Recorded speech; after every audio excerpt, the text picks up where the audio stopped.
This is a technological showcase set in the world of The Witcher 4. What you just saw and are going to see now is running on a standard PlayStation 5 at 60 FPS with ray tracing. So in the game, you'll be playing as Ciri, a professional monster slayer, a witcher. She explores the world and hunts down monsters for coin. The region we are in is called Kovir, and you'll get to explore it in a game.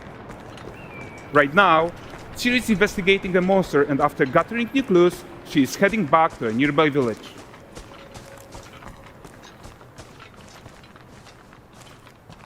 All right, everyone, meet Kelpie. Let weeds be weeds, Kelpie. So just like Geralt and Roach, Ciri has her own loyal companion. We return to town. These two characters need to feel like one. Since you're gonna explore the world on horseback, riding needs to feel seamless, natural, and just fun. Yeah, and to support that, we're introducing multi-character motion matching in Unreal. So Ciri and Kelpie, they're perfectly synchronized when mounting from any angle and speed. And we also support root motion movement on Kelpie, so controlling her feels realistic and grounded. And there are also some really nice improvements to our Unreal Chaos Flesh Solver and these machine-learned deformations. So you've got realistic muscles moving and stretching under Kelpie's skin without compromising the performance there.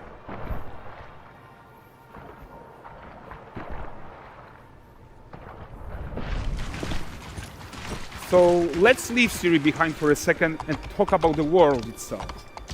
So much of the Witcher world is natural, organic, especially Kovir with its dense forest and wild nature.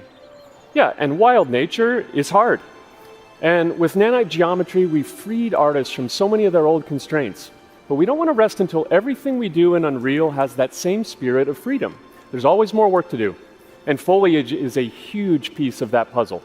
So we are excited to introduce nanite foliage. And in order to achieve gorgeous foliage density everywhere, while still being memory efficient, fast to render, we believe that a new idea was needed. So instead of the same card approach we've been using for the past 20 years, artists should be free to take a nanite approach to foliage, modeling every single leaf and pine needle. And the old LOD tricks of the past, they needed a complete rethink. And in their place, it's a new adaptive voxel representation in nanite. It's volumetric, it's fully 3D, it is super fast to render. And these dense clusters of triangles turn into these cubes, which at a distance, they're no larger than a pixel, and they react to the changing light of our dynamic sun and our shadows, and they allow artists to render whatever amount of foliage is needed to achieve their vision without compromise. And no compromise means how ambitious we are when it comes to bringing our vision to life with incredible visuals. But more than that, together with Epic, we created faster way to load the world. We can now bring in more content more quickly for the smoothest possible experience as we fly down to catch up with Ciri.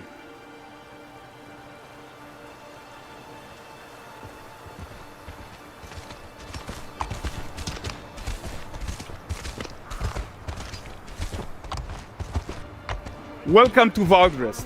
So Valdrest is a port town, a hub for fishing, trade and mining. It's one of those places where you can meet shady characters or overhear gossip from other lands. It's also where Ciri took on her current contract. High-tech, let's leave Kelpie here and explore the marketplace and food. I'm so excited we can finally show you some of this stuff. Let's see what Valdrest has to offer. Not her again.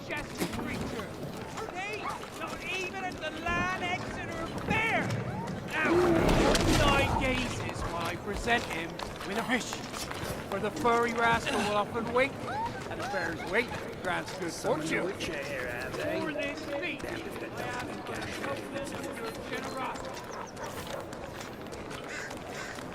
Pardon. Guys, notice how responsive the world is. Character actions directly affect what happens around you, sometimes even setting off chain reactions. Everything is working together.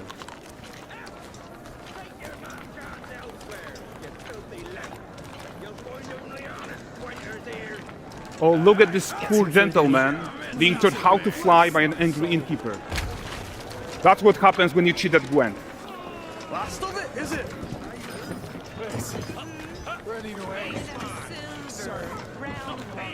Jingling the purse.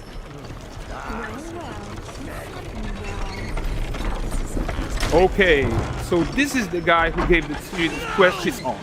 Like you probably suspect, he has his own agenda in all of this. You're off your tits again, Wilfred. Get your ass up.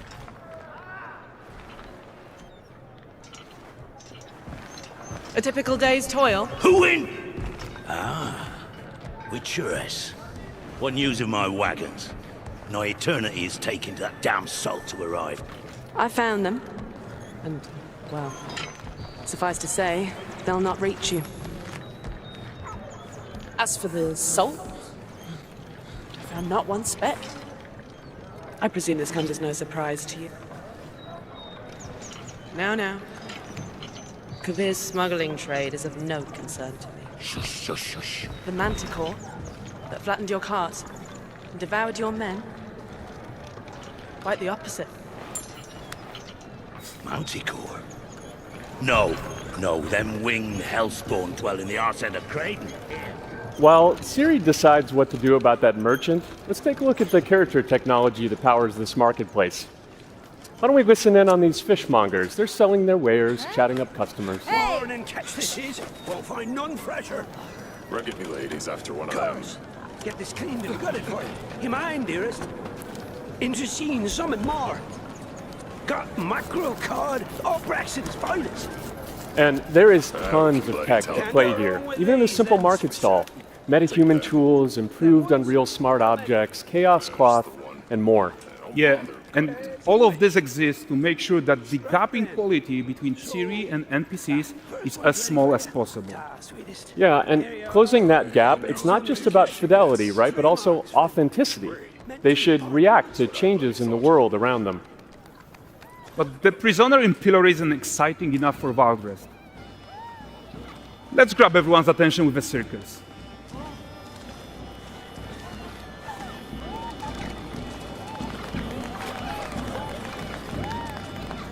But the great performance deserves a huge crowd though. Let's crank it up.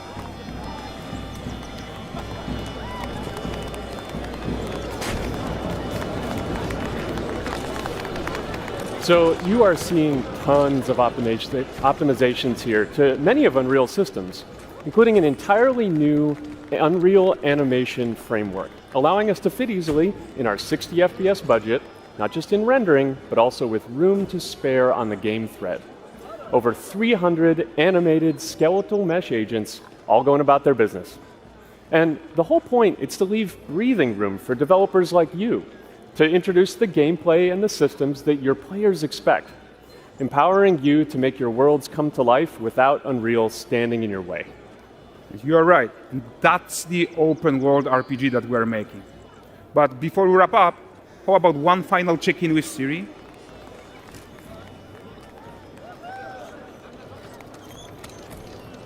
We are making this game to be the most immersive and ambitious open world Witcher game ever. And we are making this a reality thanks to our work on Unreal with the team at Epic. I think what we are doing together is going to bring in a new generation of open world RPGs, and I'm so proud of what we accomplished so far. We are too. So we're almost done, but before we go, here's a small gift for all Witcher fans. A first look at Lanexeter.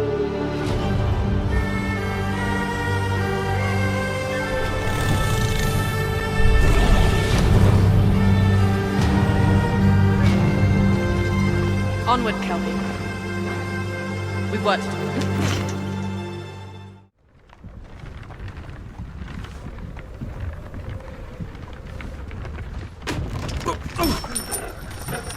Sleep, is he? The ploughing plonker. Break me pearlies on this blasted pit-ridden tract.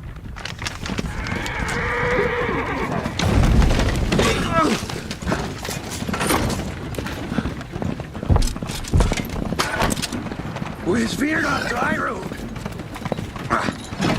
devil's after you running from?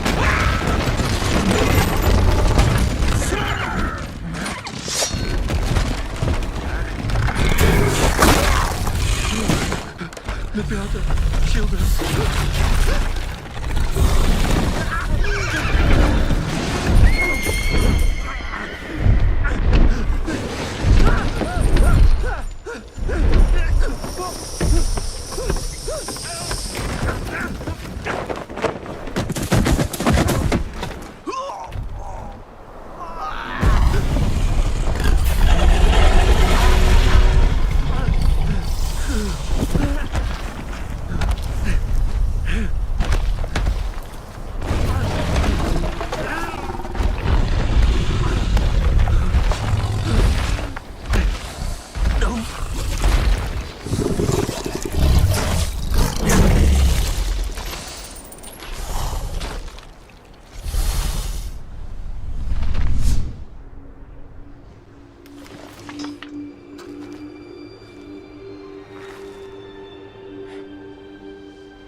Salt.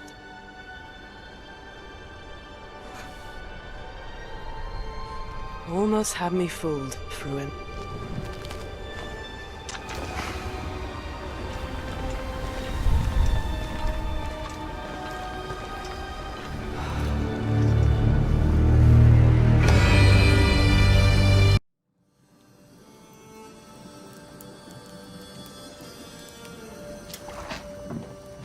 Dearest daughter, I've watched ye grow from a devilishly curious child into a remarkable young lass with much grace, wisdom, and kindness. Tain't the easy times what shape us, nay. 'Tis how we rise to face the hard times what does that for us. You've an heart of gold. You've the spirit to overcome adversities aplenty. Darling, sweeten. Today's the day ye fill out your destiny.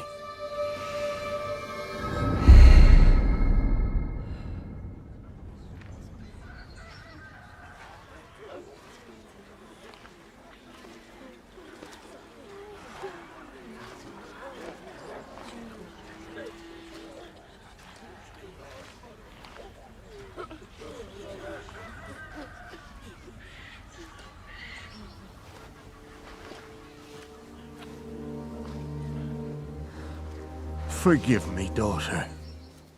'Twere my only choice. I shall be the bringer of salvation.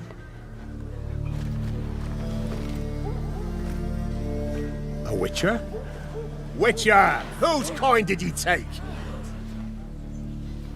Nay, you can't. 'Tis tradition. Chosen she is, by the gods! No! You chose her.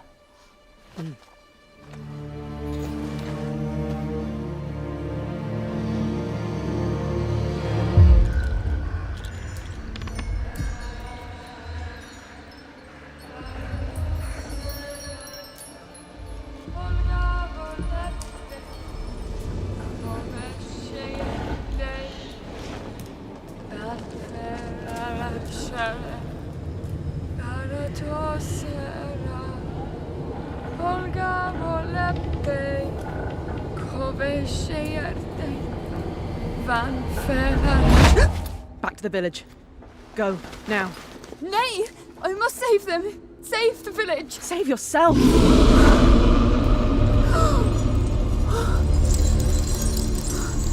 Run! To shelter! To your father! Run!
She were to go to the woods. The chosen one. It's tradition. Oh no, no, no.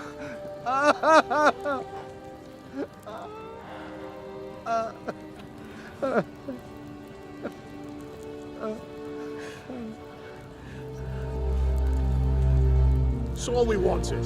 For her to go to the woods. To go to the gods. Gods? There are no gods here. There are only monsters.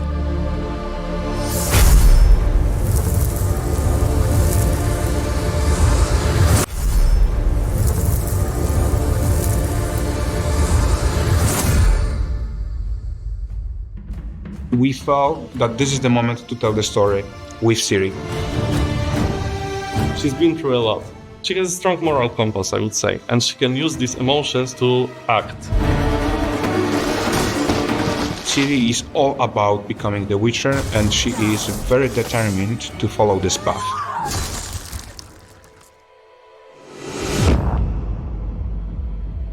At the very first meeting with CDPR, I saw how much you want to ground this story in the past, at the same time giving a start to a new saga.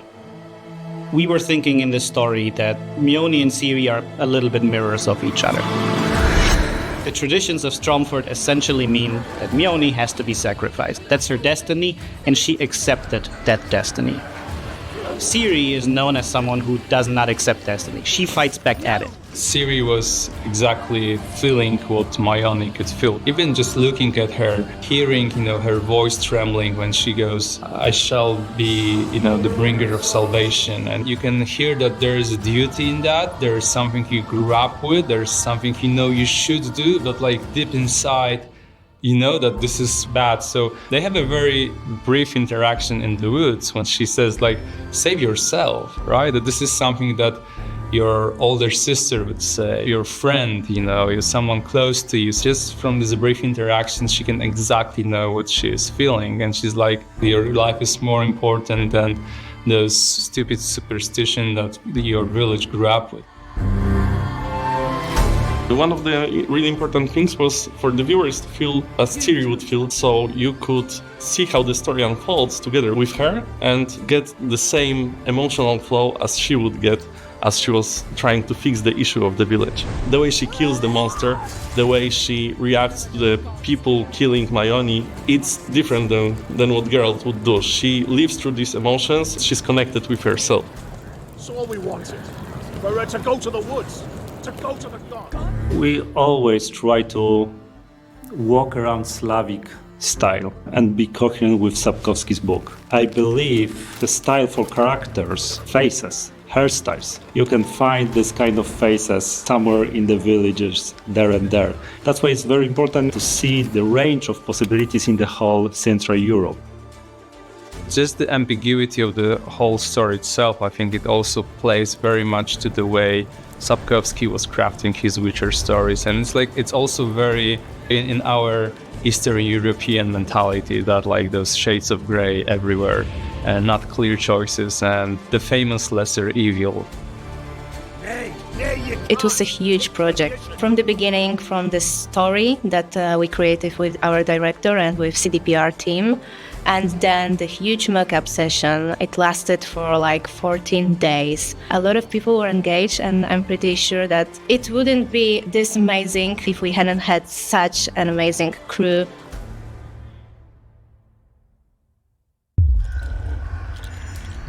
We want you as a viewer to get really into this world, to get close to these characters, to understand what they're going through, because this world is brutal, it's visceral, it's grounded, and we want you to feel it. The whole idea for the trailer was that we want to have natural looking camera, not artificial one, not CGI. That's why we decided to record all those virtual cameras on stage and then later use it.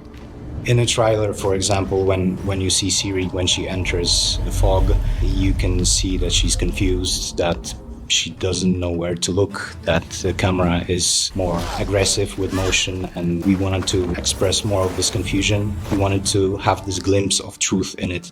But also there are scenes when magic happens, and then we want to switch from those handheld cameras to more like creative one. The style completely changes, so we go with cranes now, we go with dollies. That was quite a lot of work to animate them properly and have this magical feeling to them. And they are no longer handheld, they are all created by the animators. There are these nuances that we really want to take care of and to make it feel really like a movie. We organized 3 shooting days with rented movie gear. We had lenses that we picked before, and we gathered lots and lots of shots with different features on it, like distortions, lens flares, bloom, how the bokeh behaves. Based on that, we could really create digital representation of those lenses, gathering all those features so we can really have something unique, and I'm pretty glad about it, because this was something I think pretty extraordinary in a gaming engine.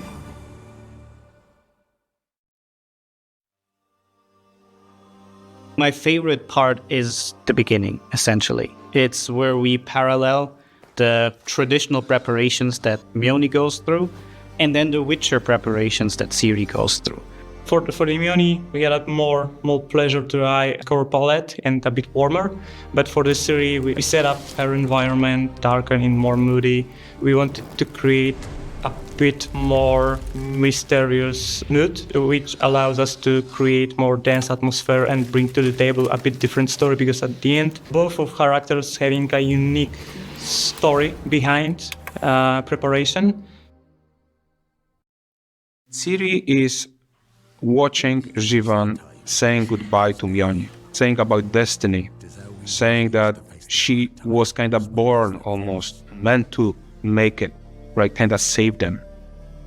It was really important for us to actually write this monologue in a way that Geralt could have said that about Ciri as well. Dearest daughter, I've watched ye grow from a devilishly curious child into a remarkable young lass with much grace, wisdom, and kindness. That makes me emotional, because this is also something that she was fighting her entire life. Almost all the time, someone wanted something from her.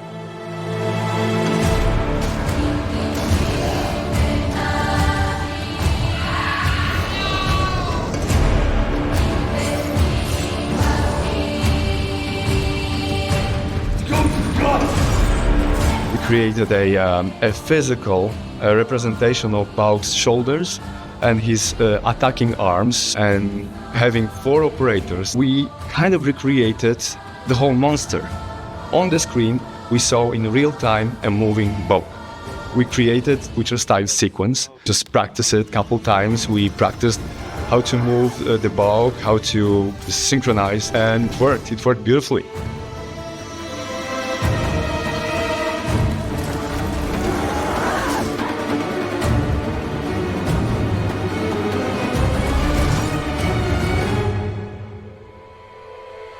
When it comes to collaboration, like from the animation perspective, we did start with animation guideline for the bulk. I've known bulk for a while, and I kind of found a way to divide him into 3 specific parts. So when it comes to the head, for us, it's kind of like a goblin head on a neck of a snake.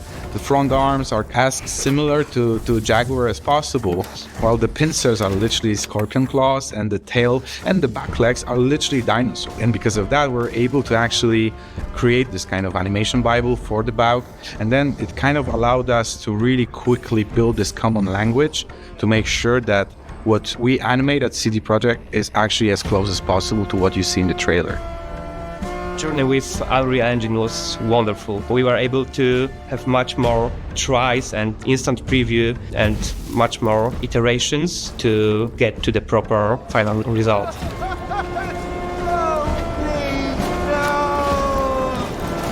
She wants to go to the woods. The chosen one. It's tradition.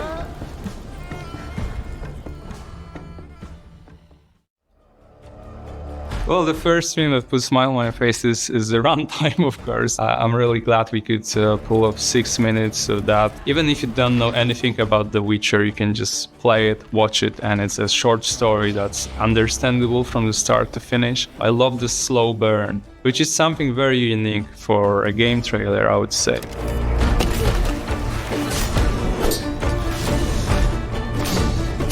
Every movie that we do, our goal is to have the best knowledge of the IP, to stay true to the IP, to understand the vision of the developers, also the purpose of the asset that we're creating.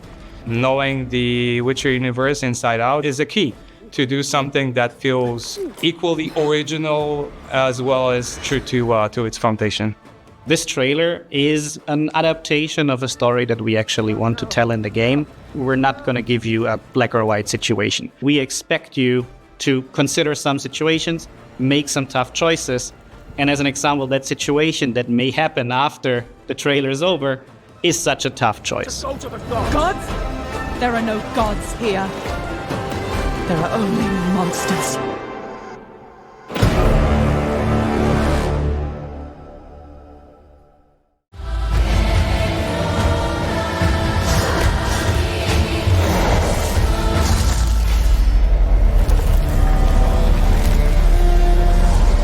Hello everyone, my name is Sebastian Kalemba and I'm the game director of The Witcher 4, our new game.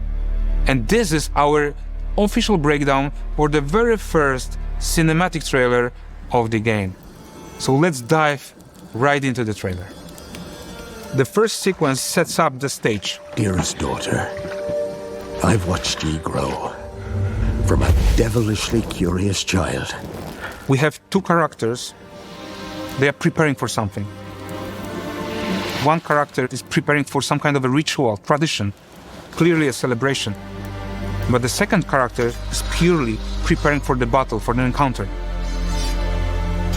2 different characters, preparation, but a different set of tools.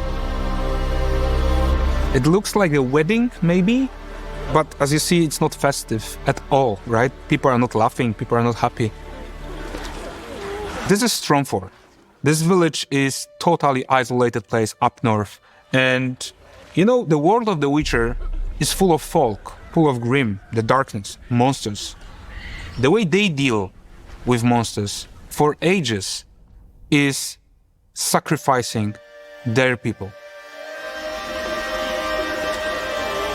Here we reveal this young girl. Her name is Mioni. She tends to be sacrificed by her father, by the villagers. That's why this moment is so emotional. These people are kinda saying goodbye to someone that they know from that young. Okay, so now these characters join. Their paths are going to cross in a second. You have 2 swords on her back, the silver for monsters and the steel for humans. You have idea for sure that this is a Witcher. A Witcher? Witcher! Whose coin did you take? Nay, you can't. 'Tis tradition. Chosen she is, by the gods. No! You chose her. Okay, you have no idea how long we've been waiting for this moment. I mean, the entire team that invests so much passion into this project in recent years. We've been waiting for years to be able to finally show Ciri as the main protagonist of the game. Ciri is one of these characters that, you know, the sentence that if there is less evil, lesser evil, I'd rather to not choose at all. Ciri will always choose. When it comes to the happiness, the moments that she was really happy about her life, it was in Kaer Morhen, among the other Witchers. For good and for bad, she wants to become a Witcher. In the word become, there is a journey, and I want people to experience this journey. As soon as we entered the woods, we decided to change the cinematography of this part. In that moment, we wanted to make it more magical, more atmospheric. We wanted to make you smell the evil that is living in this cave. And maybe you can question why Ciri was actually waiting for this moment. She is a professional monster hunter, and she knows that using Mioni in that case was actually her advantage. She was, by pushing Mioni into the woods and letting her sing the song that calls the evil, she's also at the same time luring the evil. Now. So there's this moment when she stops exactly when she knows that the evil woke up. That's the moment when Ciri pushes Mioni back to the village. Run! As soon as the fog appears, Ciri knows that there's point of no return. Ciri enters the heart of darkness. She hears these noises, the voices, some kind of hallucinations.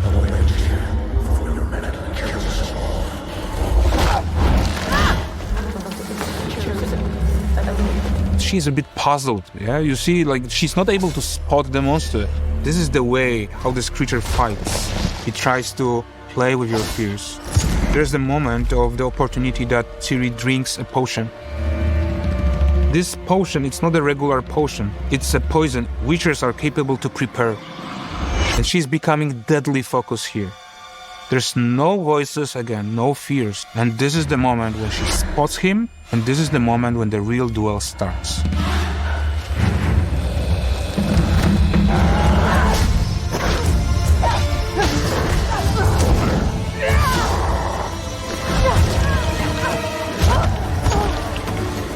Finally, we are revealing Bauk, the monster.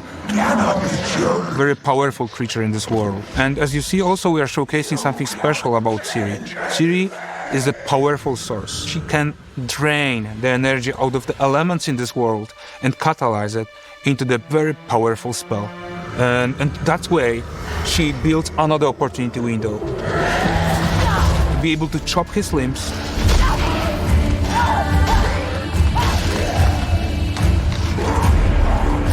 and finally uses one of his utility tools, chain, we're presenting here. And we are also referring to the very first trailer that we showcased years ago, the Witcher 1, Geralt fighting with Striga. He will have the chain. More than that, Ciri is able to chant this chain, and that's why there's this fire spell on top of it, which makes this chain even stronger.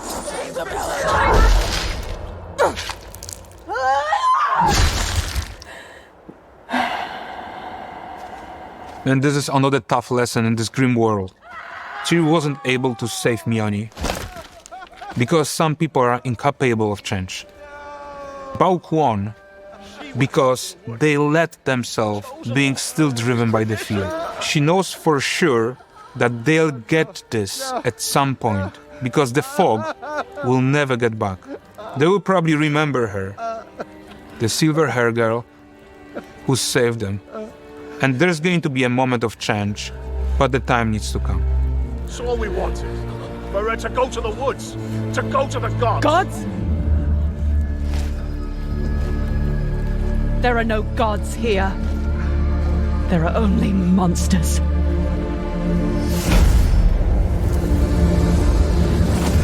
This world is dark, is grim, but there is a light. There is this warmth, there is this hope in the end. In this case, Mioni got killed by her people. But as you know, our games, there are choices and consequences. There's going to be a way to save her. And this is the hope that the Witcher world brings also. That actually gives you this contrast between grim and hope. And this is what I love in this world.